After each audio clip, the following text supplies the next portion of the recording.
Savez-vous qu'il existe une plante d'intérieur appelée la menthe chocolat qui a un goût de chocolat mentholé rappelant les fameux after eight anglais dont les feuilles servent à parfumer des bonbons, des sirops et des desserts. Ici Natacha Renata Kimberly. Aujourd'hui, je vais vous parler de la mythologie qui entoure la menthe, de ses bienfaits et de sa symbolique. Cette plante, dont le nom latin est mentha, un mot qui dérive du grec minte ou mente, regroupe de nombreuses espèces qui partagent les mêmes propriétés et sont utilisées comme plante médicinale, aromatique, condimentaire ou ornementale. Strabon, environ 63 avant notre ère à plus ou moins 25 de notre ère, géographe et historien grec qui s'est installé vers l'âge de 20 ans à Rome, a écrit devant l'énormité de la tâche que représentait l'inventaire des différentes espèces de menthe, mais si quelqu'un peut énumérer au complet les vertus, les espèces et les noms de la menthe, qu'il sache, c'est nécessaire, combien nage de poissons dans la mer Rouge ou combien Vulcain, le dieu romain du feu, des volcans et de la forge, fait voler dans les airs d'étincelles jaillies des vastes fournaises de l'Etna. Et 2000 ans plus tard, c'est-à-dire aujourd'hui, les dires de Strabon sont toujours d'actualité, car les botanistes ont beaucoup de mal à s'entendre sur la classification des différentes espèces de menthe.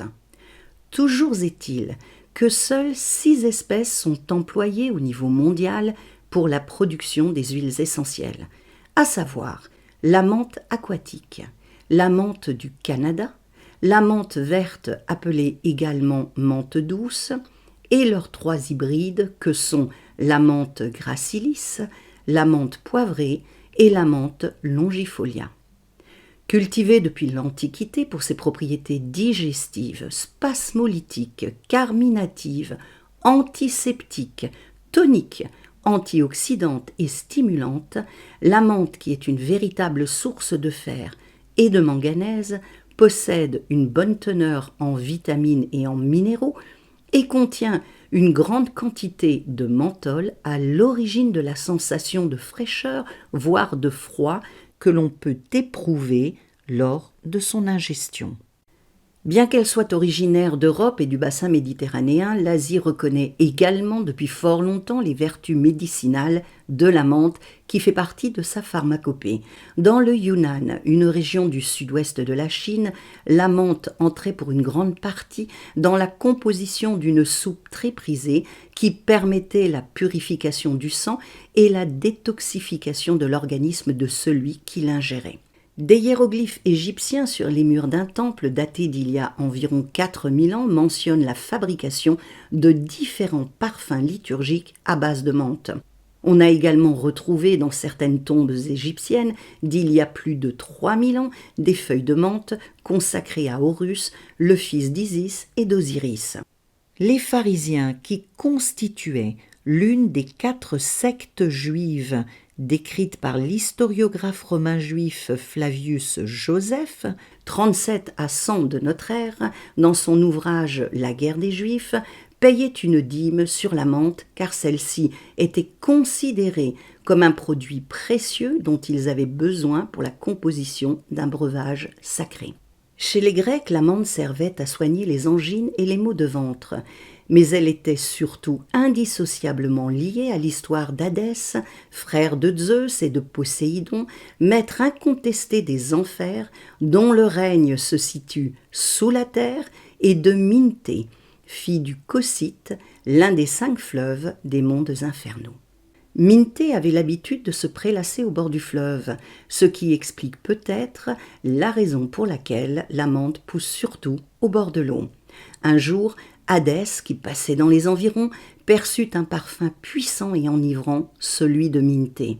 Subjugué par ces effluves irrésistibles et ensorcelants, le maître des enfers se décide à partir à la conquête de la jeune femme. Selon certaines versions, il rend visite à Amenthée, le frère de la naïade, pour lui demander son aide. Celui-ci connaissait Hadès car il avait l'habitude de parcourir les enfers et avait déjà croisé les pas du maître d'océan. Amenthée accepte d'aider Hadès et le présente à sa sœur qui se laisse séduire. S'ensuit alors une histoire d'amour passionnelle entre la jeune Minthée et le dieu des enfers, jusqu'à ce que ce dernier aperçoive sa nièce Perséphone, fille de son frère Zeus et de Déméter, la déesse grecque de l'agriculture et des moissons. Il délaisse alors Minthée qui, déçue et jalouse, se met à critiquer et à dénigrer ouvertement Perséphone, qui finit par lui donner la mort en la piétinant et qui la transforme en menthe. Suite à la mort tragique de Minthée, son frère Amenthée, bouleversé par la perte de sa sœur, se transforme en menthe sauvage. Certaines versions de cette légende présentent Déméter, la mère de Perséphone, comme étant celle qui aurait transformé la jeune femme en menthe. La déesse des moissons aurait de surcroît demandé à Zeus, le roi des dieux, de rendre la menthe inefficace pour tous les rituels touchant à l'amour, ce qui a eu pour effet de faire de la menthe une plante sans graines, incapable de se reproduire. Le lien entre Minthée et Hadès explique probablement la raison pour laquelle la menthe était consacrée au dieu des enfers et qu'elle se trouvait largement utilisée dans les rites funéraires grecs. Dans certains pays, la menthe était appelée l'herbe à la mort ou l'herbe de la mort, car il était coutume de la brûler dans les chambres mortuaires pour couvrir l'odeur des cadavres.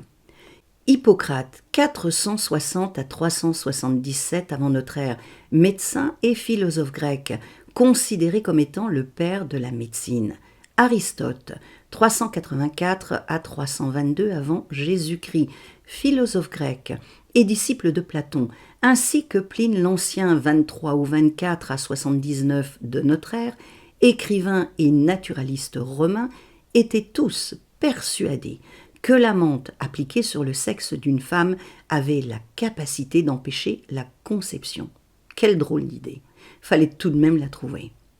Hippocrate et Aristote ont également déclaré que la menthe réduisait le désir sexuel, contrairement à Pedanius Dioscoride, 25 à 90 de notre ère, médecin, pharmacologue et botaniste grec, qui a affirmé qu'elle était aphrodisiaque et qu'il valait mieux que les soldats n'en consomment pas, ce qui eut comme conséquence l'interdiction pour les militaires grecs de consommer cette plante pourtant abondamment employée dans la fabrication de parfums dont le but était d'échauffer l'essence et de faire perdre la tête.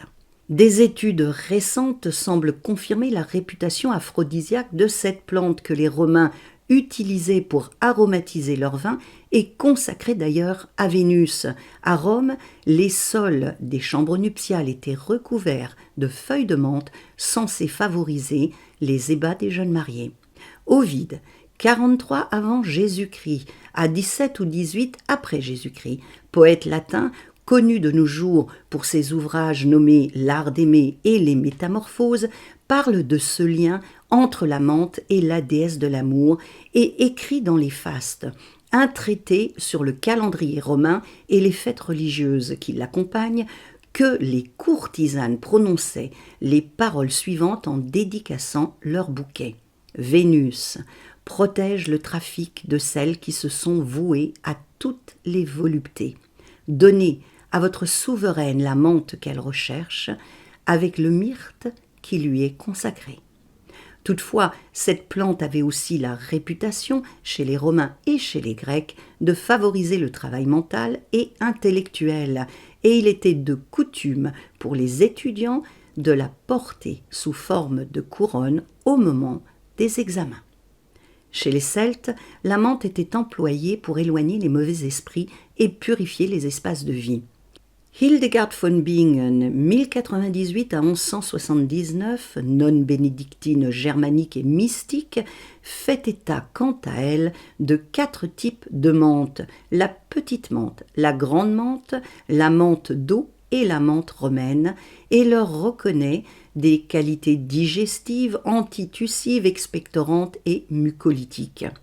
Pierandrea Mattioli, 1501-1577, médecin et botaniste italien, mentionne, tout comme Dioscoride, dont il a commenté les textes, les vertus aphrodisiaques de la menthe, tandis que Nicolas Lemery, 1645-1715, médecin, pharmacien et chimiste français, déclare que les menthes fortifient le cerveau, le cœur, l'estomac, chassent les vents, excite l'appétit, aide à la transpiration et tue les vers. En France, au Moyen-Âge, il était coutume de placer un bouquet de menthe dans l'entrée des maisons pour éloigner les sorciers et les magiciens, d'en mettre un près du lit pour obtenir un bon sommeil, ou encore d'en disposer des feuilles sous l'oreiller pour avoir des rêves prophétiques. Les menthes étaient également utilisées dans les campagnes pour faire baisser la fièvre. Pour obtenir satisfaction, les paysans leur faisaient des offrandes. Dans certaines régions d'Italie, l'homme qui souhaitait rompre avec une femme lui envoyait simplement un bouquet de menthe pour lui signifier sa décision. Et en Angleterre, il est dit que la menthe ne pousse que dans les jardins de ceux qui sont amenés à devenir prospères. D'ailleurs, quelques croyances en Europe disent qu'il faut mettre des feuilles de menthe dans son portefeuille et dans son porte-monnaie pour attirer la prospérité et la richesse. Certaines personnes en étaient persuadées et frottaient leurs billets avec des feuilles de menthe en pensant que l'argent qu'ils dépensaient allait ainsi leur revenir au centuple.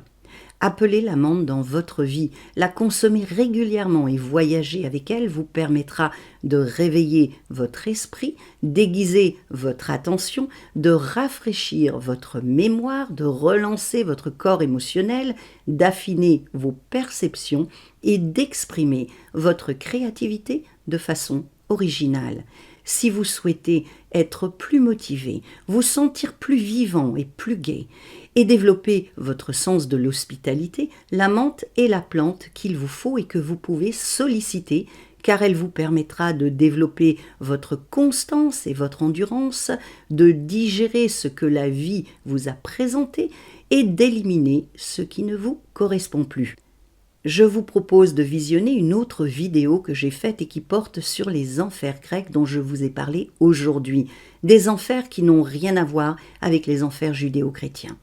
Le lien s'affiche maintenant. Rêvons et voyageons ensemble.